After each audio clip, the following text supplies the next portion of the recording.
I love a good FOIA request. This is going to be a very, very quick video today, so don't expect any fancy editing. But before we get into that, if you like what I do here, like, comment, and subscribe. I also have a Patreon, patreon.com/John Crump, where you can get this information and other information before everyone else. With that said, let's go ahead and roll the intro.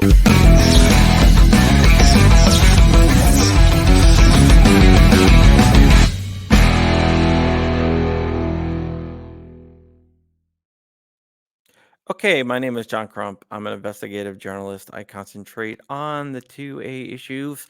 I keep agencies like the ATF in check because they are rascally and they will violate your rights at the drop of the hat and shoot your dog. With that said, we are brought to you by Tusk. Tusk is the only gun friendly cryptocurrency on the market. Proudly sponsored by TUSC, the only cryptocurrency designed with the firearms market in mind, with 3-second processing times. It's the fastest cryptocurrency on the planet. With lower transaction fees than traditional credit cards. It's perfect for your e-commerce needs. For gun guys, by gun guys. Visit TUSC.network for more information and join the digital revolution.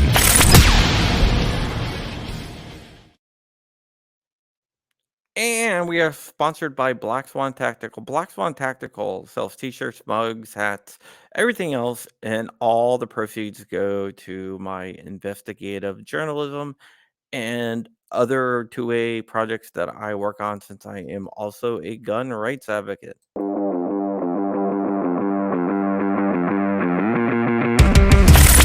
Black Swan Tactical, your number one source for 2A streetwear. With shirts, mugs, hats, patches, flags, and more. There's always something to help you rep the 2A community. All proceeds go back into our projects. Viewers and listeners can take an additional 10% off with code CRUMPY. Unapologetically pro-gun, pro-liberty, and pro-freedom gear for the front lines of the culture war.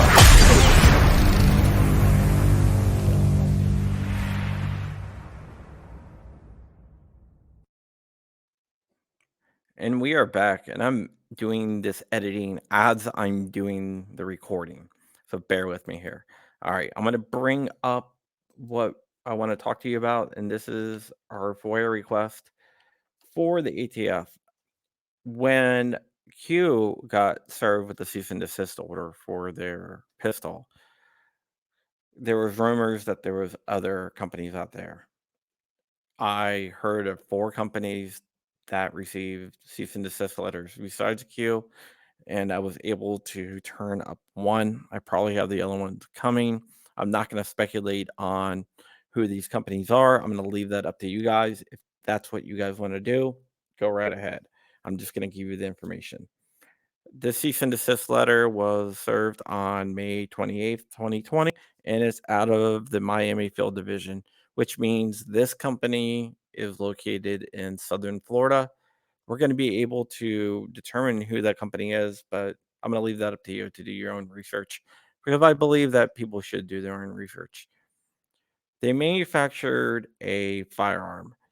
What I mean by firearm is that things like the Shockwave and the TAC-14 are not considered SBRs and not considered shotguns. They're considered firearms because they don't meet the definition of a of a shotgun, but they don't meet the definition of a pistol, a smoothable bore pistol either. So they're considered a firearm. Well, this company had a 12 gauge firearm and they stuck a SBA 3 brace on the back by SB Tactical. This part of the document just goes into what the NFA is and why they think that the company violated it. And it says very clearly that they were selling a firearm and it had a SBA 3 brace on there. According to the ATF, they believed that the company was selling this with the knowledge that customers were going to be shouldering the device. Um, they say if the company fails to comply with the provisions, they're going to be fined $10,000 per violation and be subject to imprisonment for up to 10 years.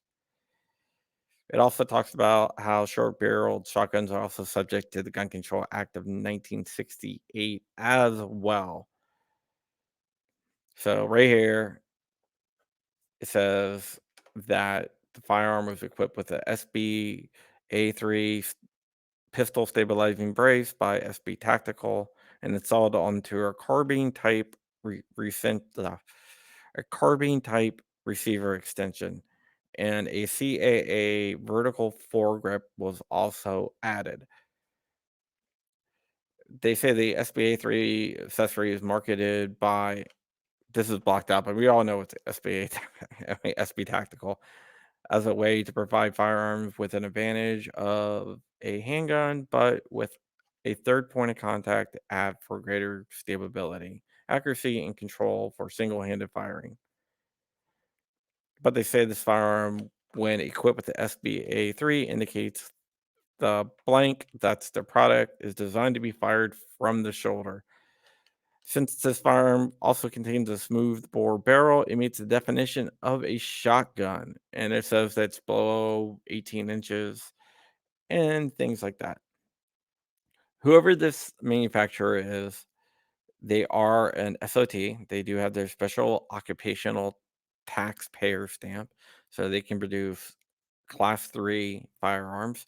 So they are an SOT located in South Florida that produces a firearm that's similar to the TAC 14 or Shockwave, and they put a brace on there. Now, here's where it gets a little bit tricky. They want the manufacturer to cease and desist all transfers of the firearm unless properly registered under the NFA. But they also wanted the manufacturer to contact the ATF within 5 days, develop a plan for retrieving those firearms that are already distributed. Since I haven't heard of anyone turning in their firearm or having the ATF turn up to retrieve their firearm, I am thinking that they got the same reprieve as Q, which was 60 days. And I think it's 60 days. Whatever. It's over now, but the ATF hasn't moved on anything. The ATF talks about how there should be a $200 tax on each firearm made and an additional $200 tax on the transfer. So they're saying that someone here, I don't know if it's a customer or the company, may be liable for $200 in making tax, which I'm pretty sure is the company, and a $200 transfer tax on each, and that's going to be the firearm. So they're basically telling the company that they're going to come back and get all that money from the company because the ATF are greedy sons of bitches and they just want their money. They want this company to cooperate on the matter, and they're saying if they don't take the above steps, they will prosecute them criminally. So they're threatening to prosecute the companies criminally. It's almost an identical letter than to what Q got, but with a little bit of differences with the firearm type and stuff. So this is two of them. I should be having a couple more coming, and I'm also doing some FOIAs to figure out what exactly happened and what exactly the agreements was. So once I get that back, I will let you guys know. Quick little dirty video.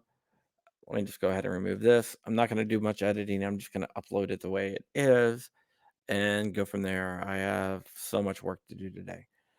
Well, once again, my name is John Crump. You can follow me over at Ammoland. I have a Patreon, patreon.com/John Crump. And for everything gun related and everything in my life related, you can always go to crumpy.com. And if you want to buy my stuff, blackswantactical.com. With that said, thanks for watching. Like, comment, and subscribe. Stay ever vigilant. Stay ever free. Keep in the fight. And I'm out. Peace.